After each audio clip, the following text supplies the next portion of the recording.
In one of the industry's latest multi-billion-dollar acquisition rounds, Big Ten and ViaWest merged to become one. Flexential, as the company is known now, serves more than 4,000 clients across the globe, and with the advent of edge computing, the company is expanding further away. Chris Downey is the CEO of the company and is here to talk to us through the company's expansion and how edge computing is transforming the business. Chris, thanks a lot for talking to me. It's great to be here, thanks. With all this edge thing, let's start by maybe just defining edge. How do you see edge and what is edge for you? So edge is a lot about geographic proximity to population centers where most of the content, whether it's a video or a credit card, is being consumed. So making sure that you can that you have locations where people can put compute resources to deliver their content with as lowest latency as possible. And so it's about the location, but it's also the federation amongst those locations. So as we talk about edge, we'll talk about where our data centers are that can house that compute or that content, but equally as important is the network itself, which basically enables that federation. And one thing that Flexential's done is has built a network that we own and control that allows us to federate amongst facilities and global carrier exchange locations in multiple tier 1 markets in a scaled manner, just because obviously there's a tremendous amount of content that's going between locations. Okay, and in terms of being an hyperscaler, how do hyperscalers play in the edge? What's their role on the edge? Because usually people think of edge as micro data centers, but again, it's not just about the size of the data center. Well, I mean, I think in hyperscalers, there's probably two components that folks don't think about. It's there's the content that people generally don't consume, but that the hyperscalers keep and keep safe for us, if you will, and those can reside in data centers, I'll say in the middle of nowhere or the middle of the U.S. or the middle of a country where the latency isn't as sensitive factor. But then there's hyperscale nodes where they have to distribute, again, content or applications instantaneously, and that's where hyperscale comes into play in our world, in that they need to be as close to the eyeballs or as close to the population as possible, at the same time having massive capacity, but in more remote locations, because it's not affordable to have massive capacity in New York or California. I can imagine real estate is quite expensive as well. Exactly. Do you think one of them, so either the rural or the city one, which one is going to pick up more in the next couple of months?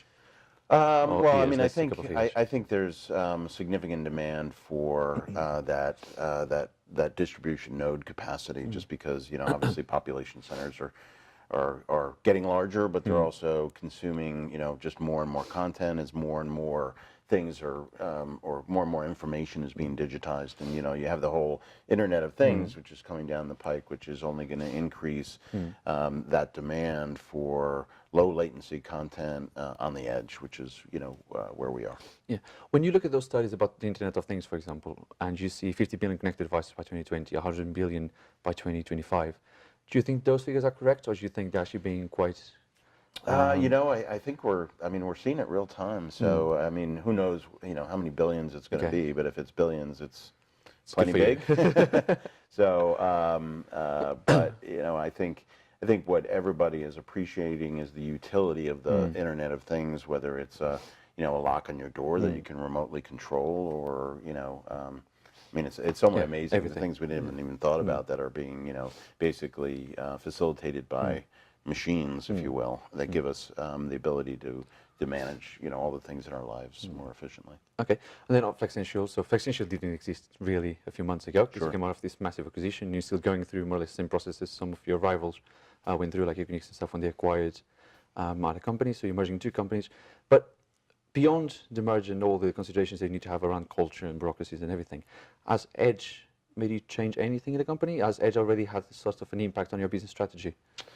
Well, it's definitely something that we're going to bring more to the front and center of our go-to-market, because I'd say both legacy companies had network resources which were central to the edge that were, I'd say, underappreciated. So Flexential is very much a new entity in that it's a new player in the national, if not global, landscape, and so we need to make sure people are aware of that, but also the capabilities that we have, which were probably not people really didn't know about or were underappreciated, are now more central to our strategy. And I'm specifically talking about network and the edge, which is all interrelated. Okay.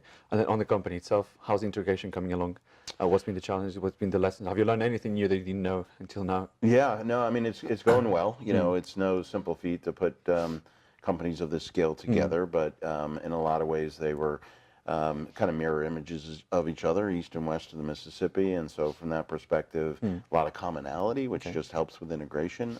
I think the rebranding has really helped us, just because in a lot of ways, you know, somebody might have thought about ViaWest as, you know, as providing this, you know, in the west, and Peak 10 providing this in the east, but Flexential is providing, you know, it nationally, and we need people to think about it differently, and so the new brand, I think, gives us the opportunity to have a new conversation with the consumer. Okay. And then, so Flexential, $1.7 billion acquisition, it's a big budget. Do you have any more budget to buy any other companies? Are you looking into the market? Yeah, sure. So, you know, our sponsor is GI Partners, who's a very active investor across the whole lot of, you know, real estate and technology domains. And so they're continue to be supportive of growth. And so if growth comes organically or inorganically, they'll definitely support that. We don't have anything imminent in the pipeline. To your point, it was a big deal, and we've got a lot of work to put the two companies together. But you know, scale begets scale, and so you know, really excited about the opportunities that we'll have to evaluate, if you will, in the near term. Could there be a case that you could get some of the GI Partners data centers into your portfolio? Because they have enough. So one interesting factor about them is that they have the same amount of data centers now in their portfolio that they had when they founded Digital Realty. So this is quite interesting. You know, I think it's all depending on how the investment was made. You know, they've bought some data centers that are basically single tenant and full, and so that doesn't offer a whole lot of growth. And to the extent that they have a data center that's got some growth capacity, either that can be built adjacent or that's in it, which is not typically how they've bought it. There's probably limited opportunity there, but you know, we've partnered on a couple of acquisitions already. You know, beyond the combination of Peak 10 and ViaWest, and we'll look to continue to do that. Okay, cool. And then one last question: what keeps you up at night? What's the thing that? Yeah, so it's really about having capacity for growth for our customers. You know, as ability to scale. Yeah, and that's not really from a capital question. It's just more.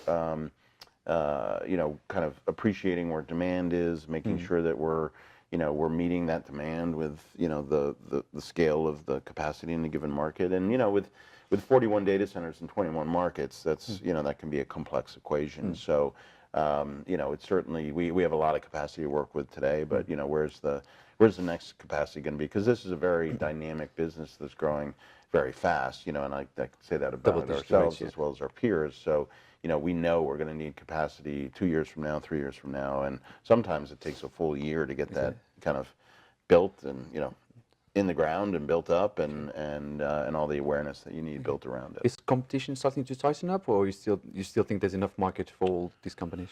Yeah, I mean, I'm a big believer it's still early innings, and there's plenty of demand for us. There's definitely more competition out there. I think people appreciate what quite frankly many of us sort of appreciated a decade ago, but I think there's a lot of demand still coming online. If you think about, you know, enterprises basically being forced to come into the data center domain because that's where their applications reside, and they need to figure out how to live there and federate among those applications and use them as dynamically as the new startups are that are, you know, disintermediating a lot of legacy enterprise. Okay, Chris, thanks a lot for talking to me. Don't forget you can follow Data Economy on Facebook, LinkedIn, and Twitter, and also visit the website on www.data-economy.com.